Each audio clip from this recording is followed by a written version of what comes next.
Y'all, it's me, your host, Coach Pilar Arthur Sneed. Thanks so much for joining me here in my virtual podcasting environment and also in my virtual classroom. That's right. Today's episode, you get to see me on video. So if you want to watch the video of this podcast, you can head on over to my new YouTube channel. I have no idea how that endeavor is going to go, but I'm going to give it a whirl and give it my best shot. Today, joining me on the show, I have got three amazing ladies joining me from across the pond, the hosts of the Start Line podcast. I've got Dee, Jules, and Pet joining me today. We talk about healthcare challenges that we face as runners. We also talk about starting new run crews with the idea of inclusiveness, freedom, emancipation, and of course, Black joy. This conversation was amazing. And I know that I say it every single week, but I really was so excited to talk with these ladies. I hope that you'll enjoy the conversation that I had with them as much as I enjoyed chatting with them, and hopefully that they enjoyed chatting with me. So let's get started. Hey y'all, it's me, your host, Coach Pilar Arthur Sneed. I am so excited to be here with y'all this week. I say it every week, but literally, like right now, I'm just like,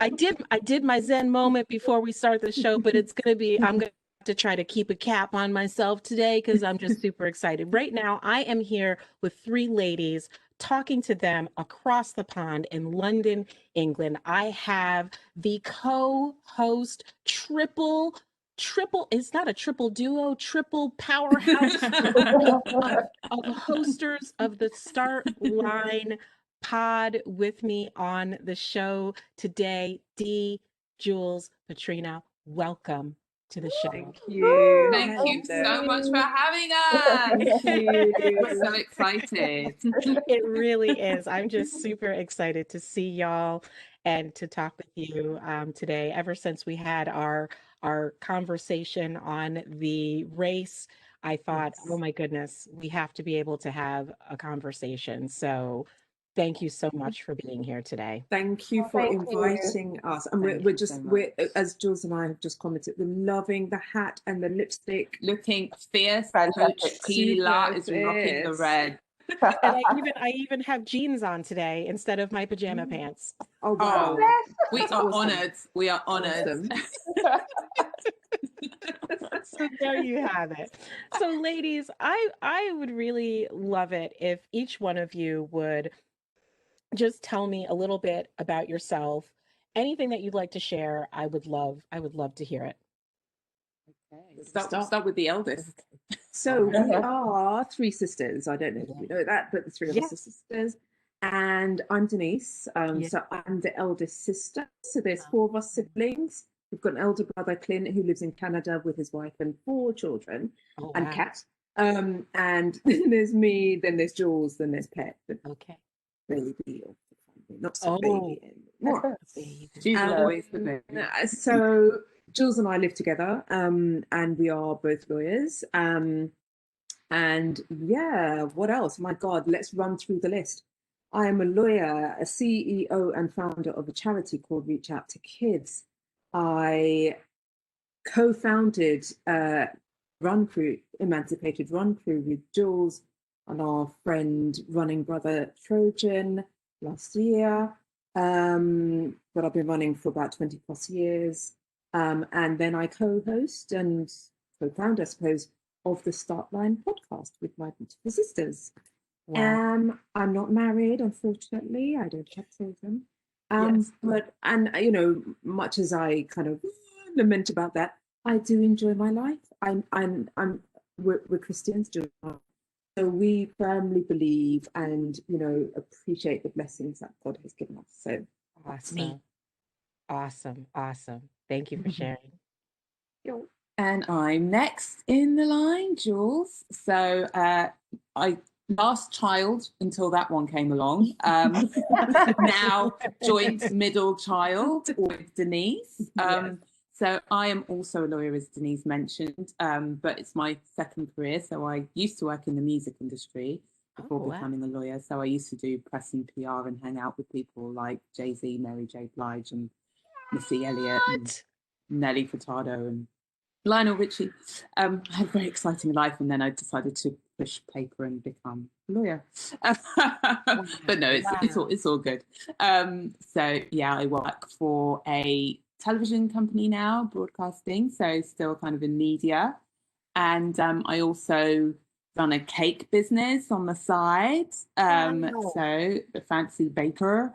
And yeah, I've been running for, gosh, it'll be almost 20 years. So my first 10K was in 2001, I think.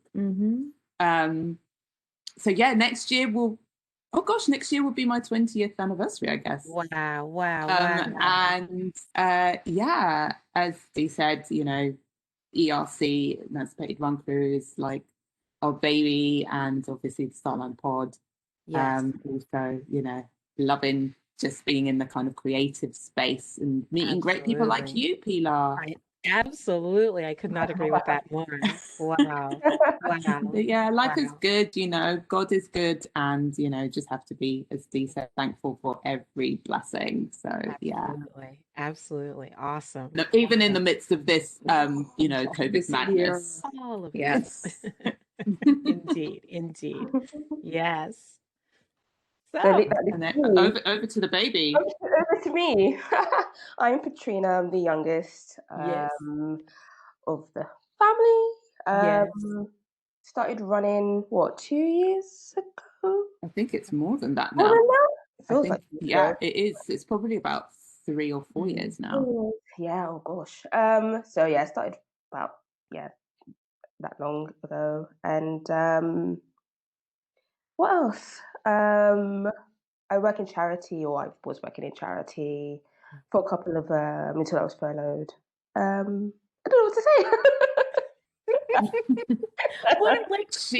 She's the bubblicious one of the crew. What charity do you work for? What charity do you work for? I used to work for the British Heart Foundation over here. So it's actually one of the biggest charities, correct me if I'm wrong, here. So just helping with heart disease and cardiovascular illnesses. Yeah. So that's what I was doing. Excellent. It is just, it's wow. You guys are amazing. I grew up in a household with an attorney. My mom is an attorney. That's amazing. That is amazing. She's a criminal defense attorney. She's retired now, but so she did that for a very, very long time. Gosh, and she didn't encourage you to go into the field? She probably did, but I didn't want anything to do with that. So. Yes, wise woman. Very woman. wise. I mean, criminal defense. Yeah. Wow. we know a couple of criminal lawyers, and it's not easy. Yeah, I mean, I thought about it. I thought about going to law school. I thought about, I have done lots of the traditional things. I was a financial services person. I worked for not-for-profit organizations. I've done all of the things that are sort of like, you are in this box, and this is the box that you will be in. And until probably about 10 years ago, I didn't know that was not the person that I was supposed to be. What do you do now apart from this? This is primarily what I do, but as you can see behind me, I've got a little sign that says Teacher Pilar over here. So I teach English online. My students are all over the world, primarily in China. I teach ESL to kids in China, and then I have students in Saudi Arabia. Oh wow! Students in Brazil. So primarily that, but for the last 10 years, I worked as a photographer and artist, and I ran an art gallery for 5 years. And then at the start of the pandemic, I decided that I had had enough of the art world. I just essentially got burnt out for a number of different reasons. And I said, I just can no longer do this. And I decided I wanted to focus on running, podcasting, coaching, mentoring runners, and this has been bringing me immense joy. Oh, that's literally finding your purpose. Exactly. You have found your purpose and created your, created your life. Yeah. So I couldn't be happier, doing these things. So that's amazing. I mean, we were saying to each other a few years ago, was it or last year, that Black people, maybe earlier this year, Black people aren't meant to do one thing. I think it was actually Issa who was saying that when we did the round table. Yes. Yeah. We weren't, it's like we have our fingers in so many different pies. And we people to pigeonhole you into this one thing. Okay, you must be a lawyer, or you must be. And Jules and I are like, we've always got ideas. We've always got business ideas, and we're always like, so we're trying to encourage and thinking, what can we do? What can you do? Do you know what I mean? And I think it's the phrase, jack of all trades, master of none. That's it. That's I think we are, master of all trades. Yeah. Jack of one trade. Jack of one trade, master of all.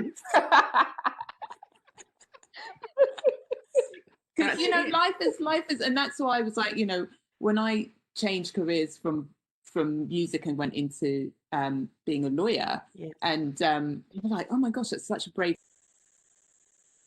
When I decided to become a lawyer, like mid-30s, and people are like, oh, so you're gonna settle now? Is that it? And I'm like, no, I don't believe that you have to have a career for the rest of your life. I'm a lawyer now, but who knows what I might be doing, in 5-10 years time. I don't know. Maybe I'll take up podcasting full time, or maybe I'll take up baking full time, or whatever. That's right. So, see, the way that I was raised was, I was kind of raised, get a good education, go to school, get a job, and then you do that thing, and you do that thing for like the rest of your life. So for me, in closing my business, right, because it was something that I poured my heart into it. Like art and photography was like something I just loved. And I really did think that I was going to be doing that for like the next 20, 30 years, because that's how much I loved it. I loved it so much that I would have done it for free. And I did for a while, right? I did it for free. And it just got to the point where I just, was putting so much of my life and myself into it. It's like now it's like you're bleeding for your business, and I had nothing left. And so I felt a lot of shame actually in that I'm making this decision to close something, because from my perspective, right, like I felt like I'm a failure. That's the way I felt about it. But therapy is a good thing. 100%. Yeah. So right, like through like talking about it and working it through, because it was like this decision I agonized over for so long, and then I finally made the decision, and it was like this weight was just like lifted off my shoulder. Finally, I made this decision to move forward, and as I said before, like doing this whole podcasting thing and focusing more on running has been like the easiest thing I've ever done in my life, because it's just like, this is so much fun. I'm getting to you, and I'm talking about this sport that I just freaking love. So there's no time for, all that. So to hear you say like, oh, well, I don't think Black people are meant to do one thing. It's like, I never heard anybody say that in my life. Nobody ever told me that it was okay, that I literally have done everything from X to A. Yeah. I'm back again. I mean, I don't know, maybe it's because there is this thing where you see people working 2 or 3 jobs, and that's not a sign of success if you're having to kind of hustle. That's a struggle. It's a sign of struggle. Whereas the sign of success is if you find one job and you stick to it and you're successful and you raise up, you go up the ranks, and that's it, you make it to the top. That's success. But actually, success is seeing a smile like yours when you speak about what you do. It's not work. Work doesn't feel like work. It is you're doing your passion. That's exactly That's success. That's right. That's exactly right. We have to start redefining what we think and defining our own success. I agree. I could not agree with you more. So, since we're kind of here to talk about running, tell me a little bit about each of your journey through running. Like, so I hear like 20 years of running. I just started running like 5 years ago. So I'm like, 20 years. Wow. Yeah. I mean, the thing is that I'm now thinking that it's probably, I say 20 years, but I've been stuck on 20 years for about 20 years. 20 years. I am not that old. You started running when you were 1 year old. Yeah, absolutely.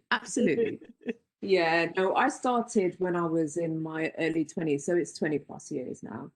And I always did something. I was always active. I was always doing step aerobics or doing something. Yes. And then I was out doing speed walking one day because that's what I was doing at the time. And I thought, how about I try doing a run for a minute? And so I ran for a minute. I think I got to 30 seconds and was just like, okay, look, I'm done. I don't like this running business. I can't breathe. I need to lie down on the ground.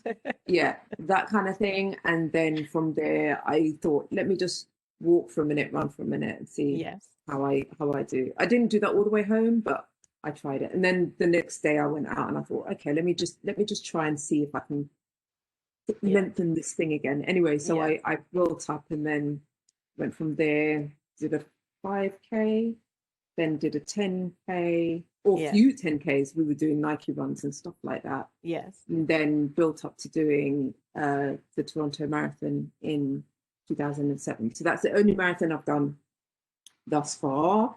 I have said never again. But you said it, and you're like, and I'm sticking to it. Well, I said to Jules, after seeing the London Marathon this year, I was like, do you know what?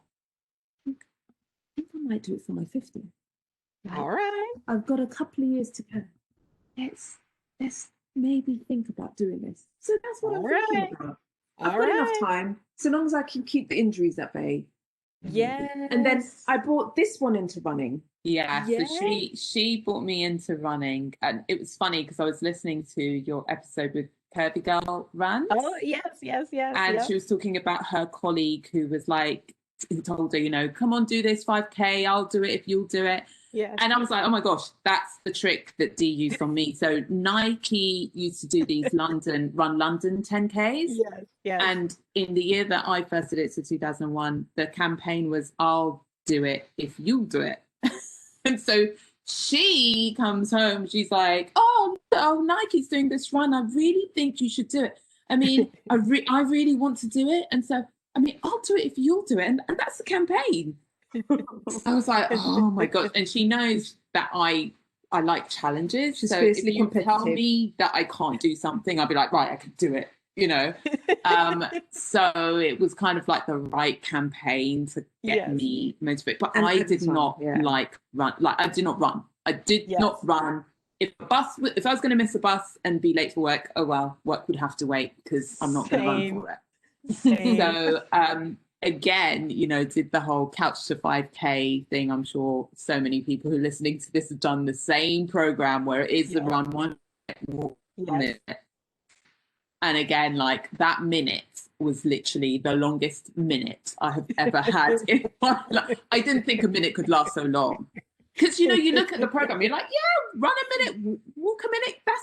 I could do that easy. Yes. Only when you never run, you don't realize how hard it is to run for That's a right. minute. Mm-hmm. That's right. And, Yeah. you know, another thing that was also the reason why I didn't run is because I am a rather, you know, busty girl. And the girls, you know, I'm like, I can't be They're walking moving. around with two black eyes because that's all that's going to happen if I run. So, you know, and I had to go and I had to try and work out what I was going to do with the girls. Yeah. So you go to the shop and you say, look, I need something with a minimum bounce. That's And then you get introduced to shock absorber bras. And your Yes. life has changed because like And the bra everything- literally came up to my neck. You know, cup size as big as my head, but they kept the girls under control. And so that really, again, was another thing that really helped me feel comfortable about, because Yes. you know, you're running and you do feel very exposed when you're running. So Yes. that was Yes. something that, you know, I had to get over. But I say I've been running for 20 years, but it's been kind of on and off. So I Sure. had like a real kind of spate of running, and then I did my first half marathon in 2011 and then didn't do Yes. another one until 2015. And that's kind of like, so I feel like I've kind of had two chapters in my running journey where, Sure. you know, I kind of got started, was really into it, but I've never been, you know, one of those running is my life person, you know, gets up and does 10 miles a day. I love running, but my favorite moment is when I finished. I love that. That's so and I funny. can eat. That's so Amazing. funny. Like, We want to eat. I never imagined that this would be me, because I was exactly like the person that you're saying. Like, I was the kind of person, I was like, I don't run. I mean, why would anybody? Why? Why does a person? Why is that? That makes no sense to me. That somebody would get up on a Saturday morning at 7:00 in the morning and go out and run down the road for what purpose? It made no sense. It didn't make sense. So like the fact that I'm here now and I am that person who is like, get up on a Sunday and go run for 10 miles is just like, it's mind blowing. I mean, we did a half marathon last week in the rain. Oh God, Crazy. Why would you do that? And I don't run in the rain. She doesn't run in the rain. I don't run in the rain. I'm a you fair do weather now. runner. You do now. I mean, it wasn't drizzle. It was like heavy rain. Oh my God. 30 miles.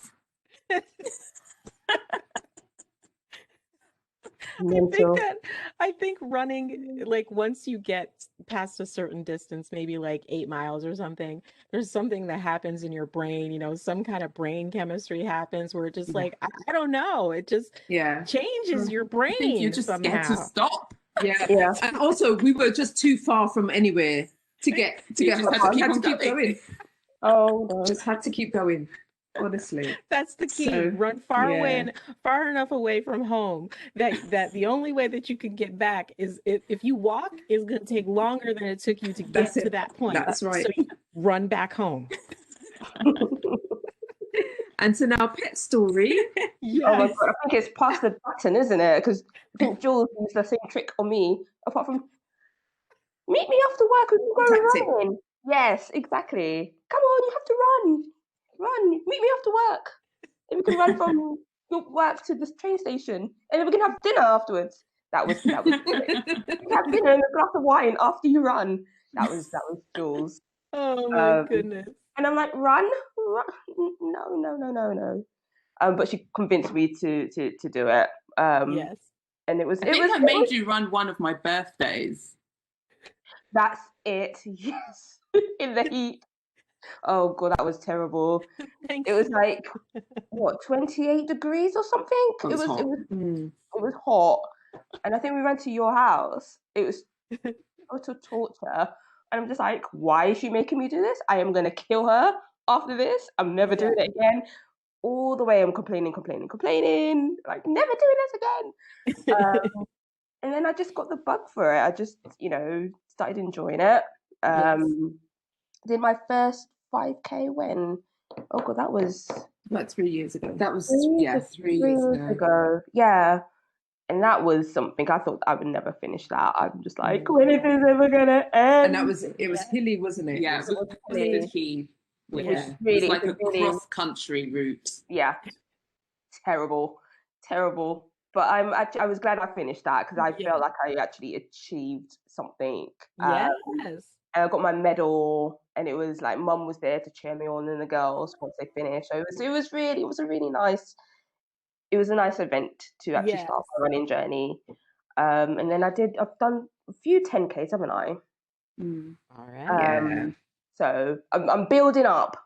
Slowly. But it also helps you with your anxiety, doesn't it, Pet? Yeah, whenever I feel very, and actually, it just gives a testimony. She can speak for herself, of course, but I think for me, I've seen a new confidence in you that wasn't there before, because you're achieving you've proven to yourself that you can do, because you were always like, I can't run, I can't do and this, and then you did it, and you're like, I can run, and then it's like, I'm a runner. Shoulders back, chin up. Hi, I'm a runner. Exactly. Excuse to buy new running gear, and Indeed. So Pat, what keeps you running at this point? Like, what keeps you involved in staying in the sport? Oh, that's a good question. Just I think a couple of things. My mental health, like my anxiety. If I'm feeling down, I just put on my trainers and just go and just, even if it's 10 minutes or 5 minutes, just to get some air and just clear my mind. The group that we're in, ERC, having them and that, getting texts going, I've run today and I've done this, and having the pictures is actually good encouragement. For you to, when you don't feel like going out or doing any workouts, it's good to have that encouragement from the group. And seeing these two, the girls, having them, because we used to run Sisters Run Club, so we'll meet up and we'll run after work and then get on the train. So having these guys, and they'll be like, have you gone for a run today, Pet? Have you gone for a run today? I'm like, no. I'm like, I guess I've got to go for a run, but be like, baby sister. But enjoying it when I finish. I'm like, okay, girls, I've gone for my run. Have you lot gone? Yeah, I've done 10K. So it's just a combination of different things that keeps me motivated and, keep on going out for a run. Yes. So it's like accountability amongst the three of you that keeps you going. And what about y'all, Jules?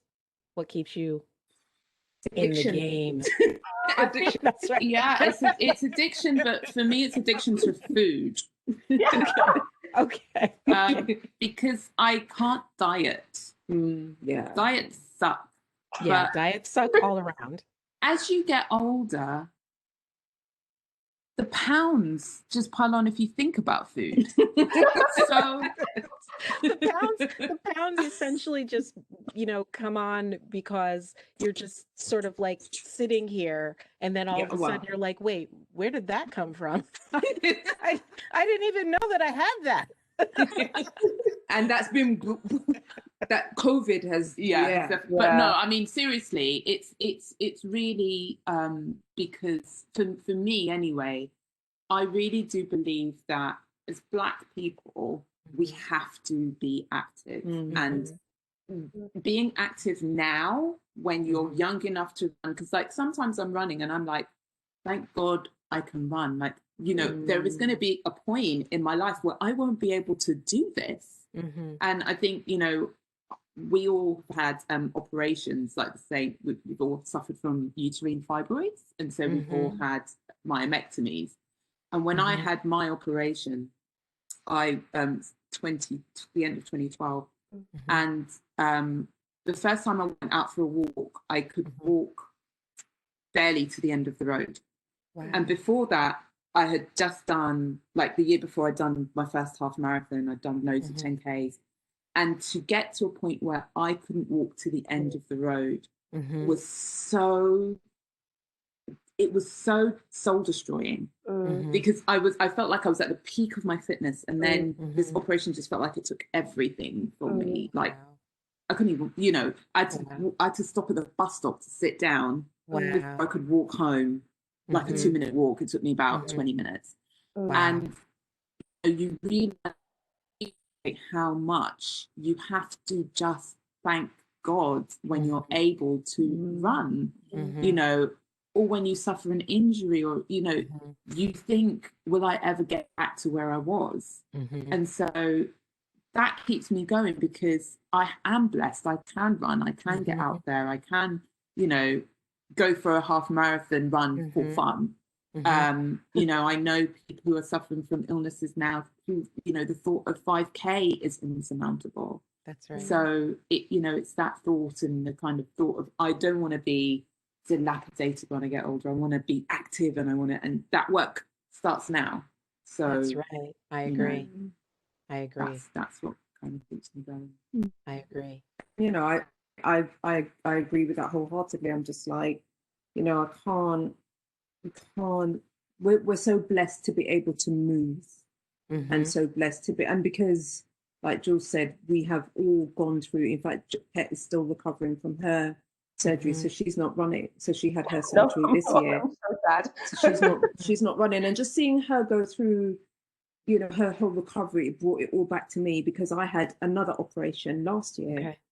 And before that I was severely anemic, and then we did a run, and I started the run and my legs wouldn't move. Really? And it was so frightening, and I thought, is there something in my back? Is there some kind of paralysis or something? I was willing my legs, come on, let's go, let's move, let's run. And I couldn't run. And so it was a horrific journey last year, with blood transfusions and everything. And then when I ran again, because of everything I'd gone through and the healing, when I ran again, it was like, oh my God, I'm back to full speed. I'm amazing, you know, just like, oh my God. So it really, it gave me something, a new appreciation of running that I didn't have for the whole, 20 years before that I had been running. So I don't take it for granted. And as Jules says, you know, we've got some people who are very dear to our hearts that are not well, who are our age and younger, who are sick and not able to run. So I kind of feel like I'm running the run that they want to run. I'm doing their runs for them, but I'm injured. So I'm injured. So that's another kind of frustrating thing for me. But look, I'm like a butterfly. I will always come back, and I will always come back to running. Yeah. So, and because one other thing, Jules and I were up until last year, up until COVID this year, doing 2 half marathons a year. So we would travel and do 2 half marathons wherever we went. And I think that the combining the things that we absolutely love, which is eating, running, and traveling, and then discovering new places. And that was all, you know, it was like, okay, we'll put ourselves through this pain of 13.1 miles, but we know that at the end we'll have a nice drink, we'll have some good food, you know, we'll really enjoy the experiences. And I love it. I love it. So tell me about this. Tell me a little bit about this condition that you each have suffered over the course of your life. I don't, know a lot about the condition, and it sounds like it's something that runs in the family. It's actually quite prevalent amongst Black women. So it's a basically growths in and around your womb, your uterus. So it's non-cancerous. So it's non-cancerous growth. So and what's the name of it again? It's called uterine fibroid. Uterine fibroids. And basically, it's growths within your womb. It can affect your periods, so really heavy periods, painful periods, and it can also affect your fertility. So it can, the symptoms vary. I didn't really have very bad pain or extreme periods, but basically it makes your womb swell distended. So like it was like I had a 5-month pregnancy was what my stomach. So and it does, although my periods weren't painful, it eventually does impact the way that you live, because it presses down on your bladder, so it becomes impossible to have more than one drink before you need to go to the toilet. It becomes very painful when you're running, so the actual fibroid itself really affects your mobility, and it can affect your moods. So there's a whole load of different symptoms that you suffer. And unfortunately for us, it is something that can be hereditary. So our mum had it, and so as soon as your doctor hears your mum has it, they're like, okay, you need to make sure that you get, your sisters get checked, or your daughters get checked, as they said to me. So each of us have been affected by it. And I mean, whereas the impact on myself and Pet, I think, was a lot different to.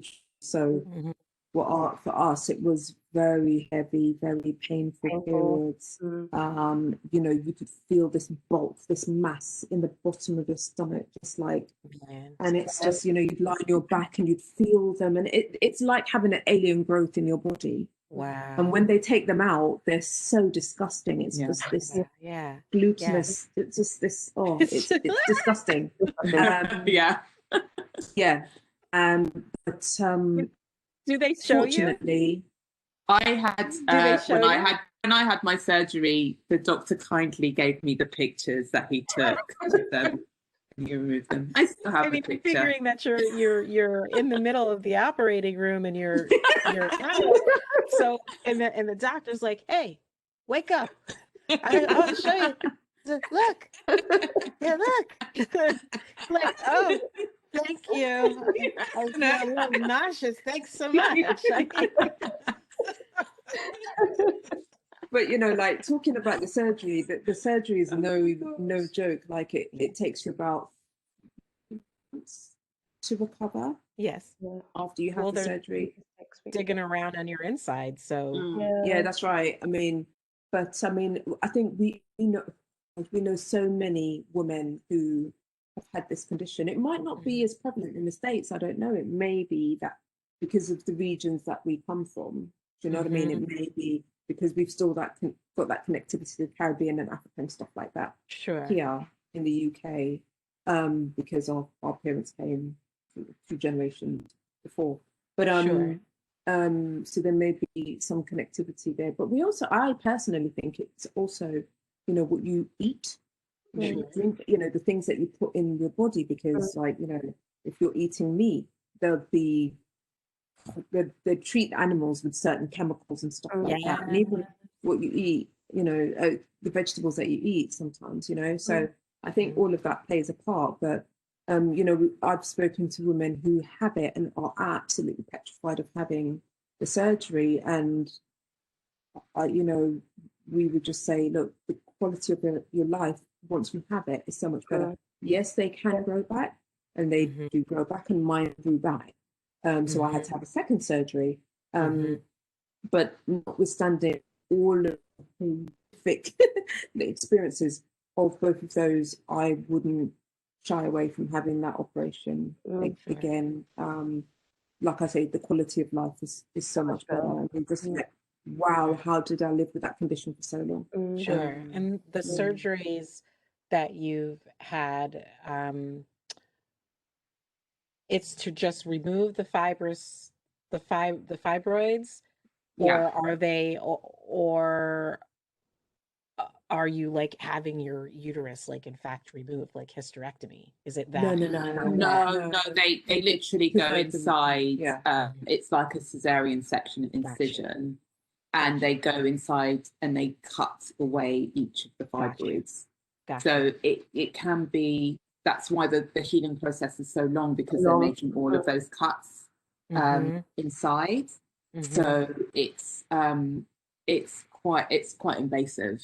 An invasive surgery, and you go through a lot of emotions, because you don't realize when you have surgery, you think you're fine, but actually it's a trauma to the body. It's like being stabbed, you know, intentionally under general anesthetic. Yes. So, you know, Indeed. but you don't realize that your body feels this trauma. And so it goes into your emotions. So you can come out of the surgery and, you know, as I said, when you realize how you kind of, you kind of feel like I was fine before and now I'm sick. Right. Like, you know, and it does kind of stir up all sorts of emotions. So you really need to kind of prepare yourself for that and make sure that the people around you kind of understand that. And, you know, we're all very blessed because we have each other to kind of support and talk each other through that process. And for any women who kind of might be suffering the same thing, just like don't keep it to yourself, you know, speak to people and share that, because it's too much to wear on your own. You have to be able to kind of find a support network to help you. And really that is really another reason why we run. So that's another reason why we do keep up the running and why we're so vigilant about it, because you have to stay on top of your health. You really do. And the fact that all of us have been through that now, it's just like no. You guys aren't, you know, this is not happening again. I'm not being taken out like that. We need to be as fit as we can. So yeah, I agree. I mean, I've appreciate my body more, and I'm more aware of what I'm putting in my body. You know, being more greens, more water. You know, and I will see people running, and I'm like, I want to run, and like these lot, and my mum be like, you're not ready, like you need to recover. That's right. But you know, I feel fine. I mean, I am fine, but I know I'm not ready yet, and I need to heal a little bit more before I do that. But I'm actually looking forward to being able to put my running shoes on, and just getting out there. But it is very, I want to say traumatic, but like the girl says, if you've got someone to talk to, no matter how silly, because I would ask them silly questions, or I think what were silly questions. But just to put my mind at ease, and if you even if you think it's the silliest questions, just ask, or go back to your surgeon. If you've got a really good surgeon and you need to talk to him, just talk to him, because it'll put your mind at ease, and he knows he or she should know what they're talking about. But definitely, just I would recommend anyone to do it if they have the opportunity to do it. Yeah, just talk. Absolutely. So I have like a bunch of different things that I've got going on in my mind right now based on everything that you've said. So I have to like kind of be like, okay, which direction do I want to go in right now? Let's go this way. I guess I'll start with it. The first thing is that I personally have not had like major surgery in my life. I had a lipoma, which is like a lump of fat, essentially, excised from my body. But that was like, it. That's just like, that was like nothing. It was like I'm just, I was like awake for the whole time, and whatever. And that was just because of, again, poor eating habits, right? Like my fat had no place to go except for just grow off the side of my body. Oh my gosh. Wow. At the time. Oh my god. But my husband had hernia surgery.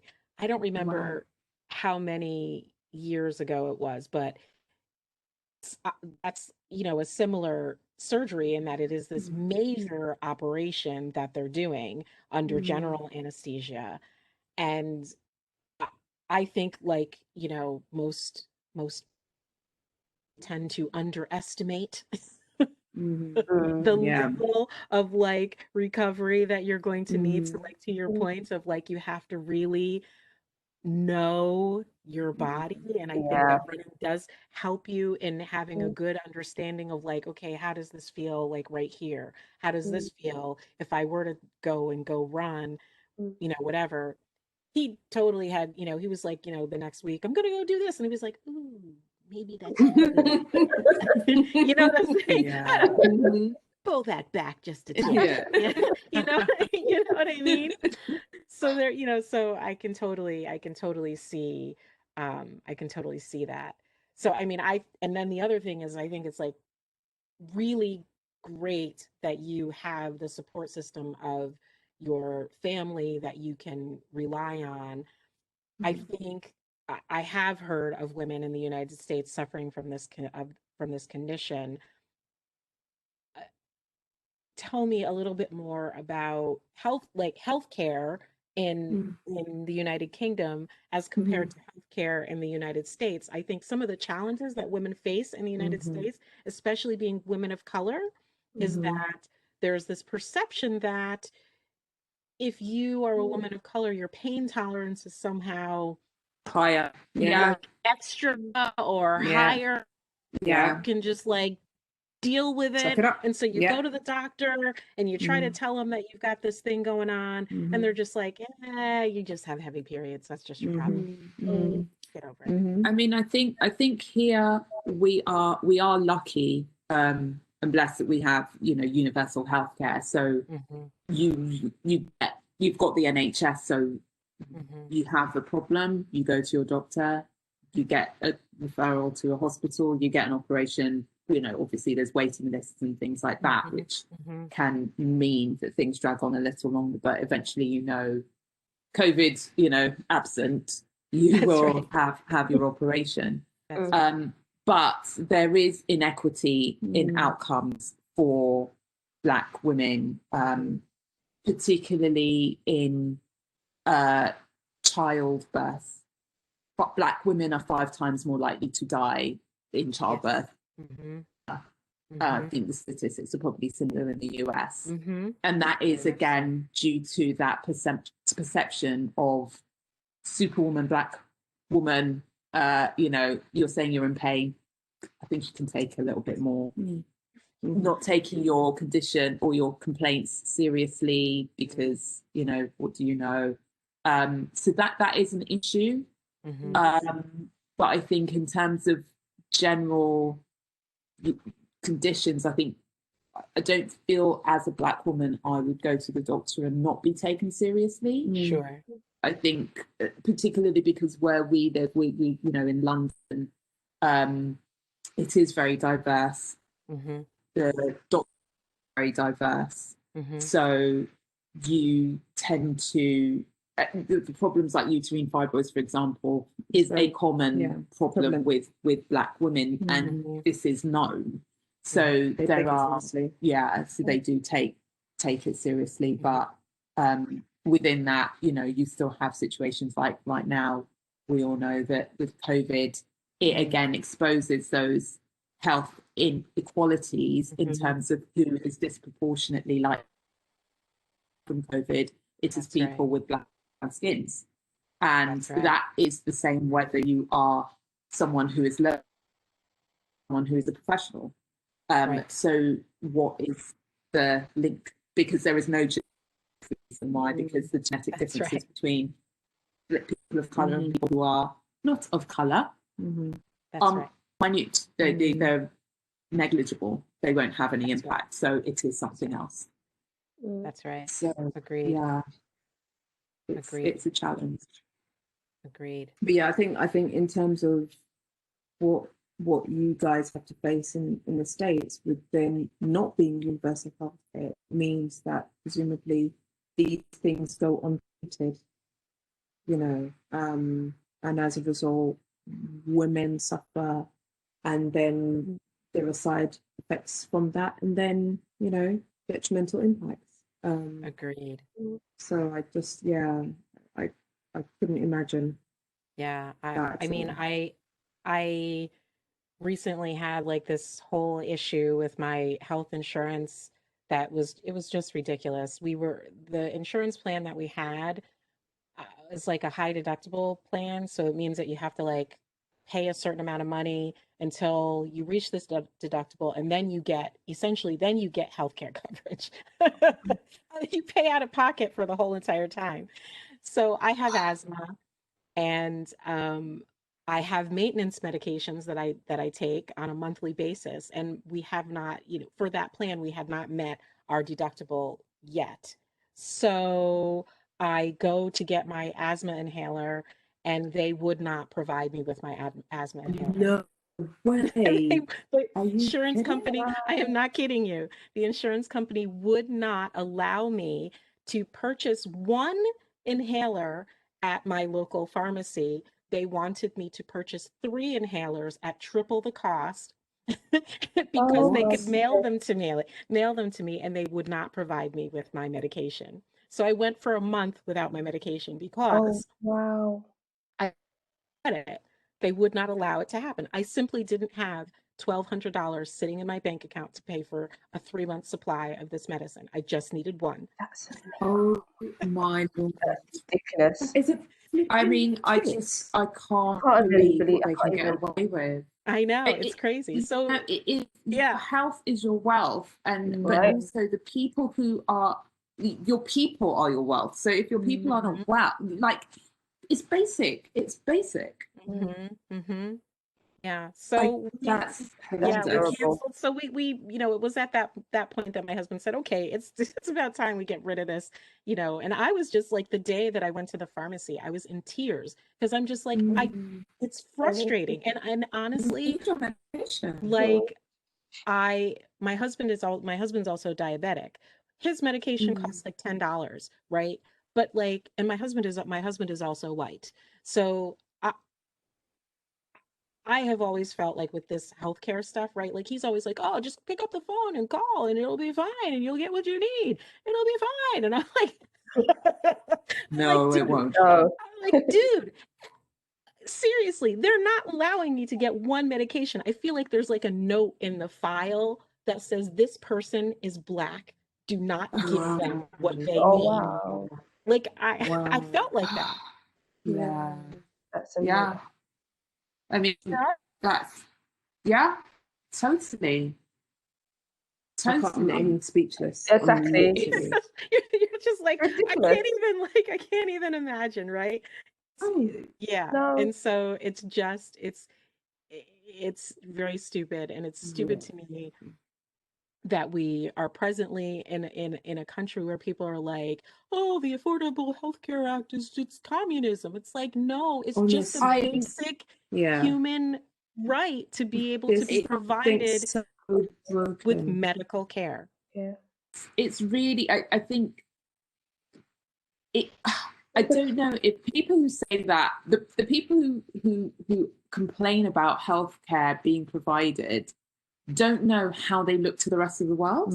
Because to us over here, it's like it wouldn't be allowed to. like you just no one can understand that perception. It's like it's the nation's health. Yeah, like right. the nation's That's health. right. And like you can see the way that COVID-19 is ripping through the United States at a level unseen anywhere else in the world. That's right. What is the main mark of the US health system is that there's no support. There's nothing. There's no basic level of healthcare. That's why it's there's that, and then there's also, like, if you look at the maps that you see right now, you can see that it's literally where COVID is kind of going through and burning like wildfire is all the states where the people who said, "We don't want to wear a mask because a mask is stupid. There's no such thing as COVID-19. It's dumb. It's really dumb. It's fake. It's fake news." So that's where it's kind of burning through. But these are also the places that are the most vulnerable because they're rural places. They have very small doctors offices. Sometimes they might have a hospital that serves a 3-county wide area. So you can't service that amount of people. They don't have the infrastructure for taking care of this level of people. Yeah. Terrible. I mean, it's just horrendous. And to think that if the Affordable Healthcare Act was just allowed to be properly managed. managed and introduced and supported. No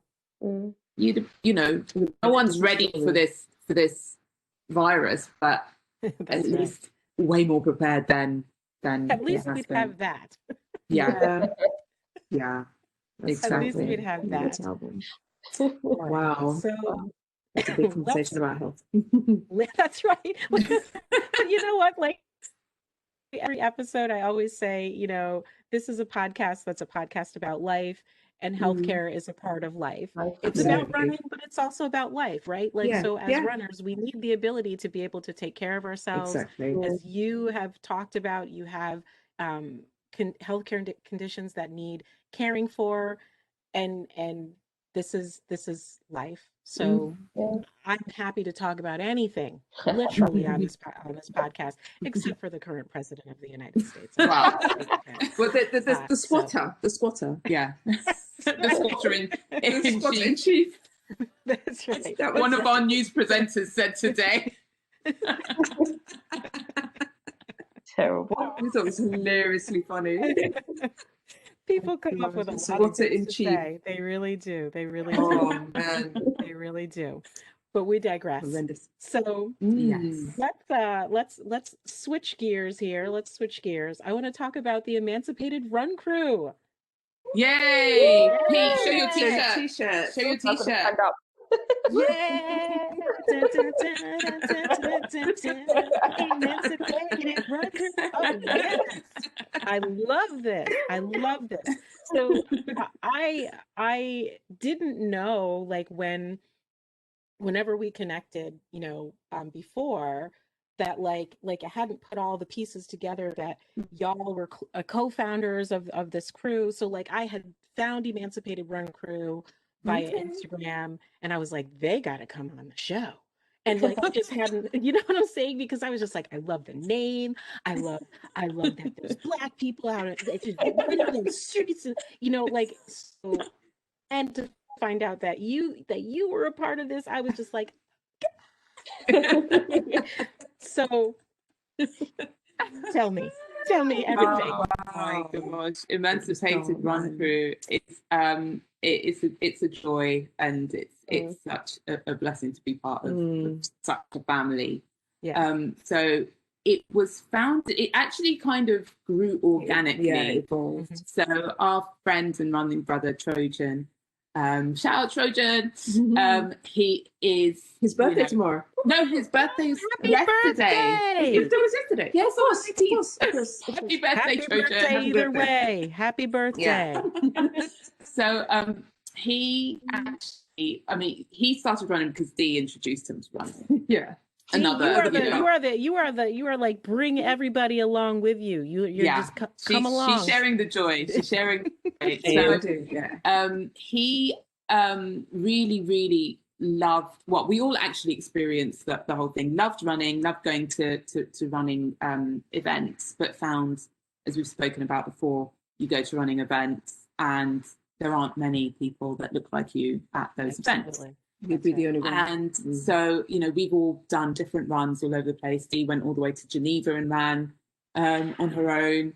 And but we'd be in London also and find that in London, one of the most diverse cities in the world, you could still go to massive running events and be one of less than 10 people who look like, who had brown skin running. Right. And so Trojans decided that he would try and encourage people to sign up to, and so he started this WhatsApp group back in 2014, I think. And it was just, I think it was just him, Calvin, and Alison. And then they did the Winter Run, which is like British Cancer Research actually does this winter run, and so we went along to one, and then we started, like we started We Run We Eat, which is our Instagram page back in 2015, and so we were kind of wanting to do something to encourage people to run, or people were kind of seeing what we were doing and becoming more encouraged to run. So we see people around and be like, oh, you're the running sisters, like I saw you and I didn't think that Black women ran and you really encouraged me to run. And we're like, really? The fact that you eat food and you post about food and you run as well. And so we kind of like, we really need to do something with this. Yes. So one of the things we did was started the Startline podcast, but the other thing was that we were talking to Trojan about like the fact that we wanted to encourage more people, and we kind of Black people to run specifically.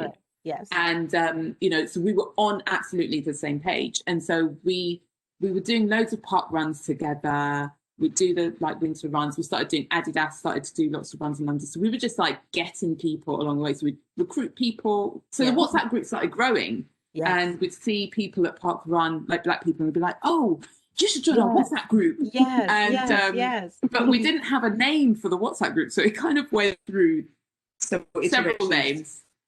And then one day I had a message from God. Actually, we were researching. We were talking about, it was August actually, but we were looking forward to October and what we would do for Black History Month for a Startline podcast. Yeah. And I was thinking about the link between slavery and running, and the fact that, you know, grassroots running is the preserve, appears to be the preserve of white middle class men. Yes. And I was thinking about the fact that running is actually so much a part of our DNA as descendants of slaves who spent their whole time running for freedom or running from oppression. Yes. And running is something that has been passed down to generations, but we don't know it. Yes. And I'm thinking about this, and God just said to me, Emancipated Run Crew, because we are an emancipated people. Yeah. You know, it is part of your history. And we were trying to think of a name that said Black, but didn't say Black. Yes. But was very clear on what we were and what we were about. And the other thing was that in the group, we were always, the beauty of the group is that we're not about how fast you run, or what you look like, what you look like, or who you are. It's all about you being the best runner you can be for yourself. So whenever we did our runs, we all go down together. Yes. We each run our own race.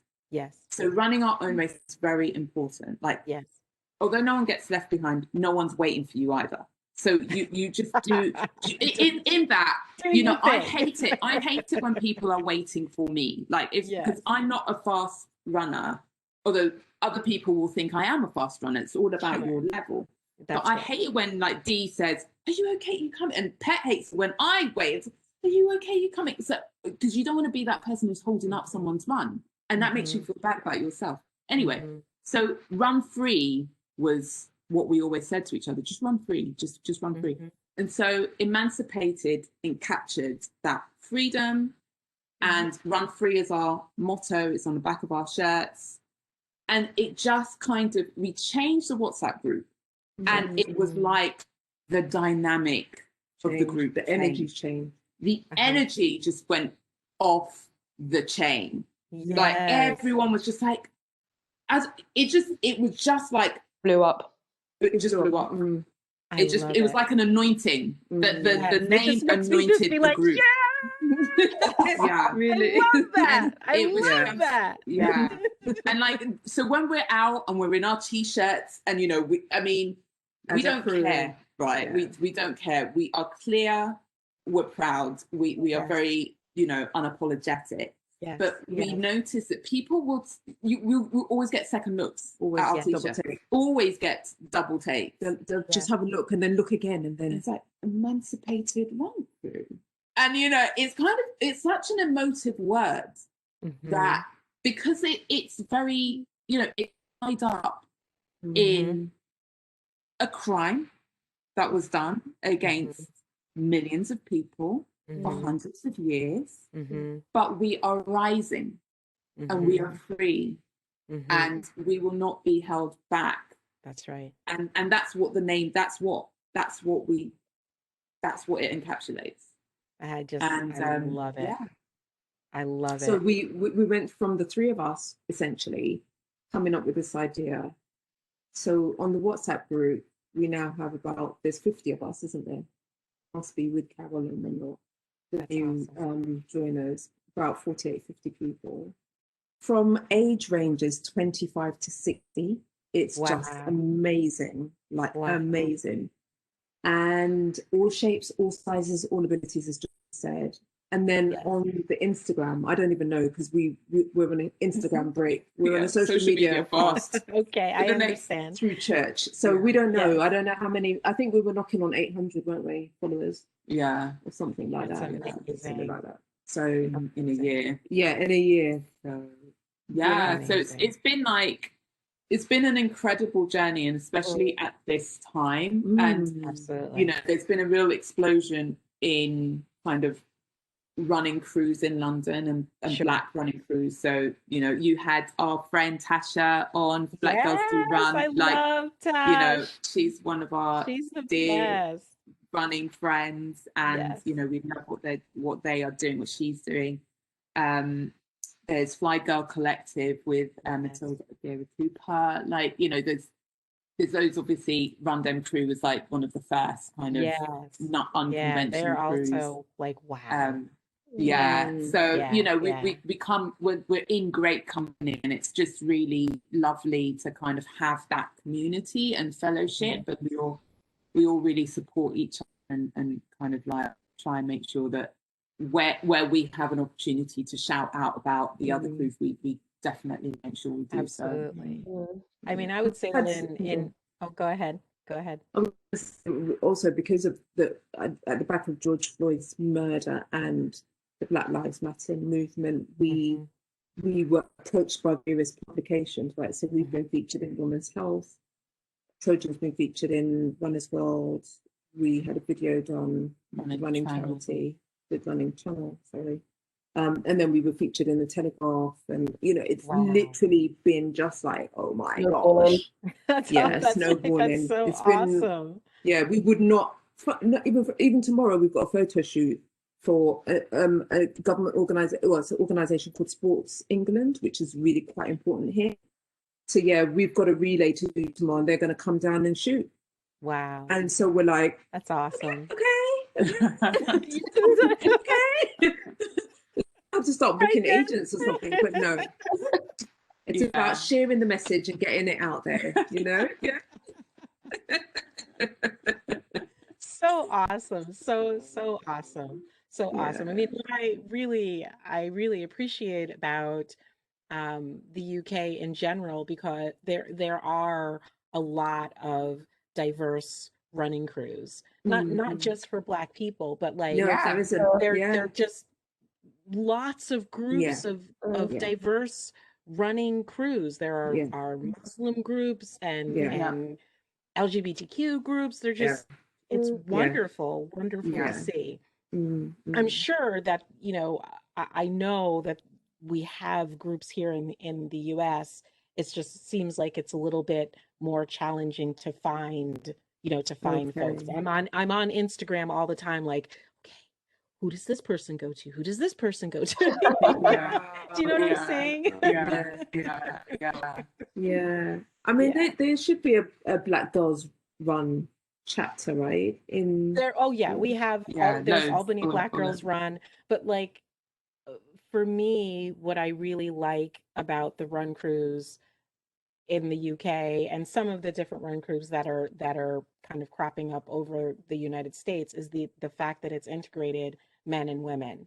And I really like that. Like, I like the sisterhood. I love the sisterhood. But also at the same time, I feel like it brings a little bit of a different energy when you have, you know, the guys and the girls are kind of running together. It's a different. It really does. And that's the thing. When we were thinking about like We Run, We Eat, and we were like, did we want to do something? We were getting approached by lots of, you know, women, as I said, being really encouraged. And we were like, but I don't really want to start a women's crew. Because, you know, we knew that there were women's crews out there. And actually, we've always had really great relationships with guys. Like, you know, we have some of my closest friends are guys as well as girls. And I just feel like that discourse, as you say, between guys and girls is really important to foster. And that's the beauty. Whenever we go out running, it's really weird because there's always equal numbers of girls and guys. Always. And that's the thing, it doesn't put off the girls at all, and it similarly doesn't put off the guys. And it's not like, you know, anyone's coming to get a hookup. You know, it's not about that at all. And that's also the beauty of it, is that we love each other as human beings, and you know, appreciate each other. We've got married couples in the crew. We've got gay couples in the crew. We've got, you know, it's all just love and I feel like it, and encouragement. It fosters more, to me, it fosters a little bit more of an inclusive environment where there, you know, I there's absolutely nothing wrong for exclusively men's groups or exclusively women's groups, but I just find that vibe where there's men, women together, it just, to me, naturally creates an environment where, okay, everybody who comes, we're all here to do the same thing. So let's just go and do that. And I just love that about, I love that about the Emancipated Run Crew. And then to cycle back to something that you said, oh, we're not about the way that we look. I gotta say, when y'all are posting on Instagram, you are a good looking bunch of people, okay? I mean, you don't go out in your scruffs over there, okay? You guys are like, come on.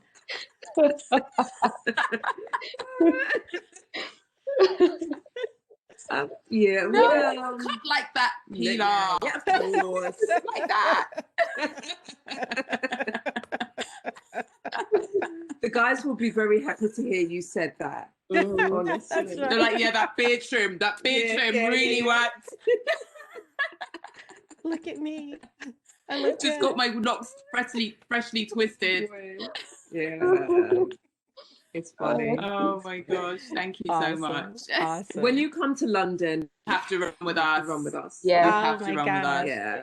We'll have a special t-shirt for you.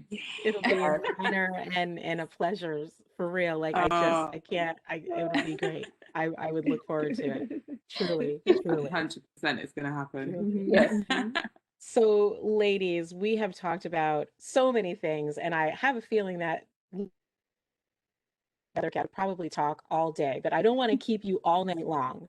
So I want to ask you 2 questions, and I would like for each of you to answer in turn. Doesn't matter who goes first. Okay. So it's kind of a twofold question. What inspires you?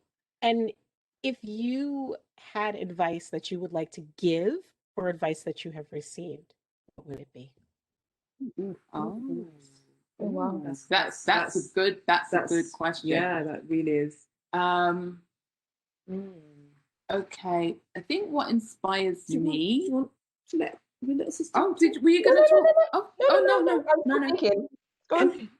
See, I knew she was still thinking because I've changed her nappies and I can hear when she's thinking. Right. Did yours? Like, sorry. why? Why? It happens when you're the baby, man. It means you're embarrassed all the time by your older sisters. Putting you on a ban. You're banned from saying anything. That's it. You're cut off. I was going to say that my sisters inspire me before my elder sister shut me up, you know. They inspire me until they tell me to shut up. No, because, you know, they do. They really do inspire me. You know, they just kind of always show me things that I think are impossible, are possible. Like, you know, Dee had a very hard journey when she was becoming a lawyer. Like, she had a lot of knockbacks, and watching her go through that journey inspired me to know that I could, if I kept on knocking, a door would open. Like, my elder sister showed me that. My younger sister showed me that even when you don't believe in yourself, you can do things. And, you know, there are so many things that she doesn't believe that she can do, and she's able to do them. And that inspires me. You know, my mum inspires me. Like, you know, she raised us with very little material things, but an abundance of love. And, you know, that again just kind of made me very secure in myself, because I knew that I was loved, and that cannot be underestimated. So this is what inspires me. The advice that I had that really kind of touched me, or kind of inspired me, or meant a lot, was someone who was a director in the team that I support at work, and she said something like, if you keep doing things and they're not working, you have to try something new. To it's kind of like try something new to kind of scare yourself into seeing what will work. Something like that. It wasn't exactly that, but it was along those lines.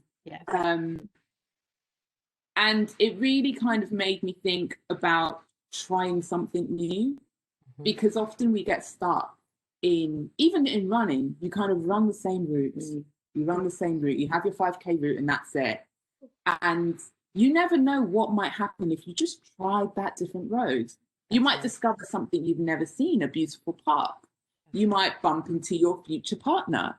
You might, you know, try an opportunity or discover an opportunity that may never have been discovered if you just kept on that same route that you keep on going again and again. And so, you know, it's about kind of challenging yourself. So that was my bit of advice. I haven't told that mantra properly, but you get the gist. That's okay. I get it. I totally get it. I will say probably like Jules, like, you know, my family, my sisters, just the encouragement, you know, to have them there. And, you know, you could live your dreams. They taught me, you know, you could do anything is possible. Even if you doubt yourself, just try. What can happen if you try? It might work, it might not work, but if you give it a go, you know, what's the worst thing what's the worst thing that could happen if you tried? So yeah, my family, definitely my family, my sisters and my brother, just, you know, working hard. And, you know, we used to live in a flat, a council estate, and, you know, when you live, and I think Denise is probably in the girls know this, you know, there's an exception, or there's a what's the word I'm looking for? There's a view that if you live in a council estate, you're not, you know, worth much. But, you know, we've proved that, you know, they're lawyers. My mum works hard. My brother's is an architect. Well, no, what does Clint do? I can't remember. Sorry, Clint. He's a qualified architect who's That's it. He's an architect. Managers. Sorry, bro. I knew he did something good with buildings. Gonna kill me. You don't know what I do? But that's okay. I've been married to my husband for 20 years, and I still sometimes like, so what is it that you do exactly? I get it. You do something. But yeah, just the encouragement that they give, that's inspirational. And probably run your own race, as Jules says. I was gonna say that. You're going first. Swipe pace to get in first, babe. Swipe pace to get in first. We are sisters, honestly. But that's the first thing that, you know, I was advised.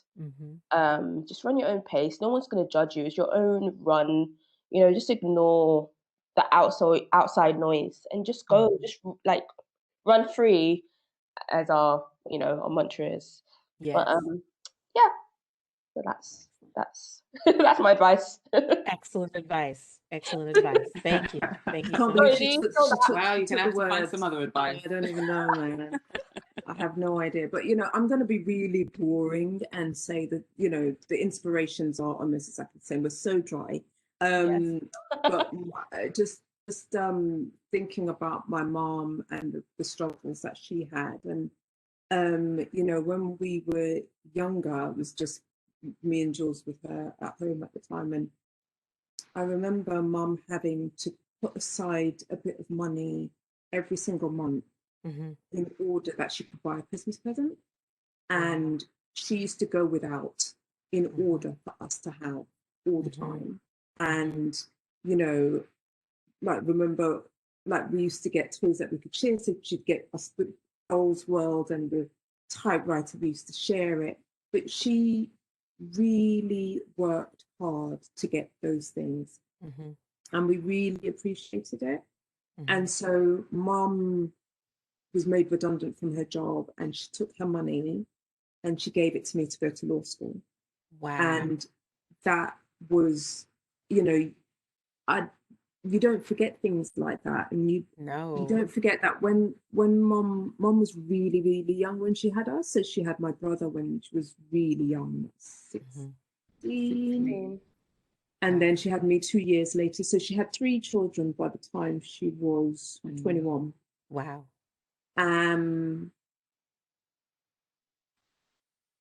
Just an incredible woman. Yeah, and she's our friend.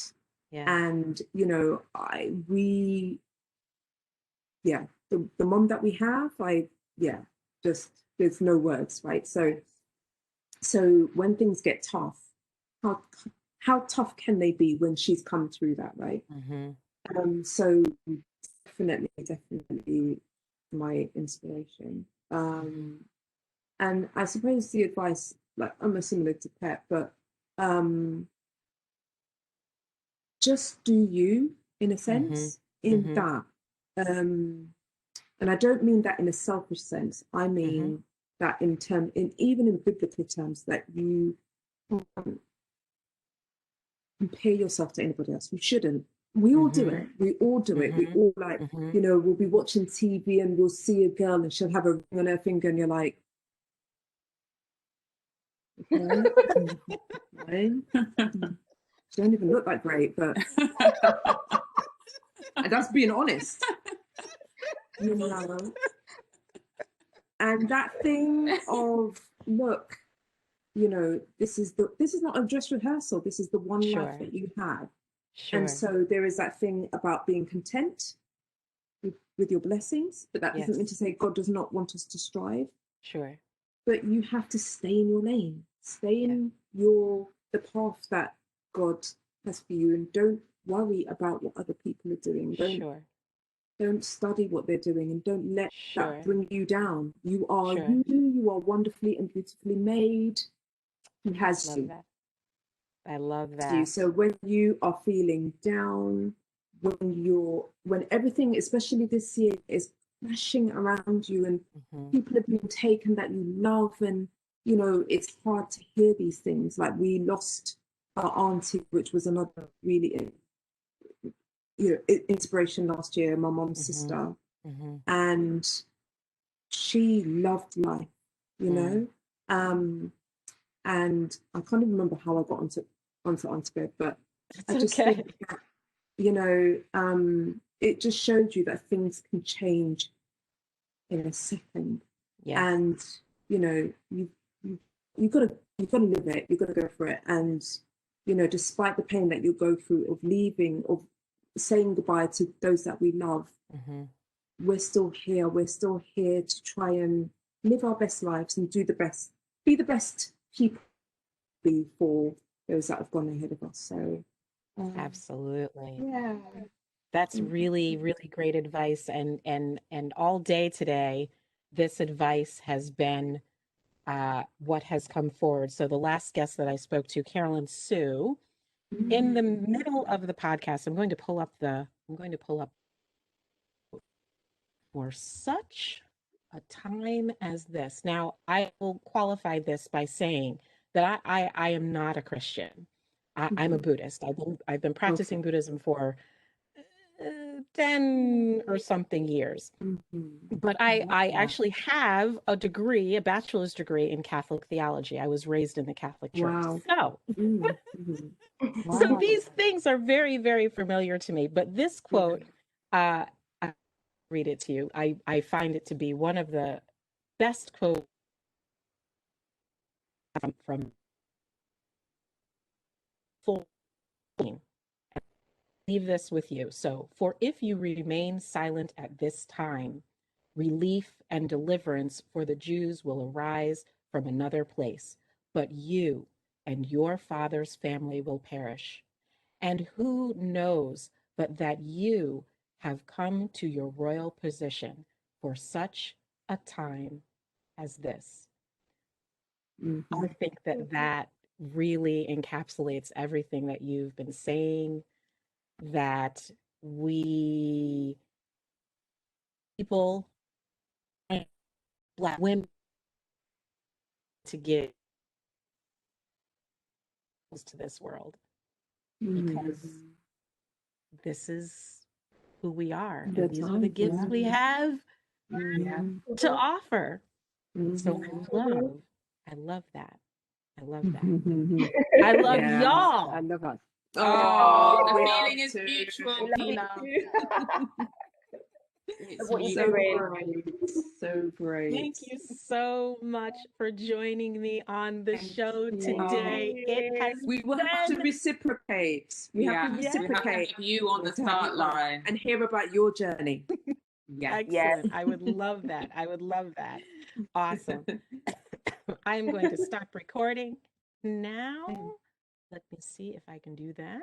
I'd like to take a moment to thank Dee, Jules, and Pet for joining me on the show today. It was a great conversation. I thoroughly enjoyed all of the energy that you brought to the table today, our entire conversation, and I hope that you, my fair listeners, enjoyed the conversation as well. If you haven't listened to the Start Line podcast, I'll put information about it in the show notes. You've got to get over there and listen to what these ladies are talking about. It's really, really wonderful. And I'll put information about the Emancipated Run Crew in the show notes as well. If you happen to get over to London and you'd like a crew to run with, I feel confident that they will welcome you into their arms. For now, I am your host, Coach Pilar Arthur Sneed. Thanks so much for joining me here on the show today. Join me here again next week for another episode of The Last 10th.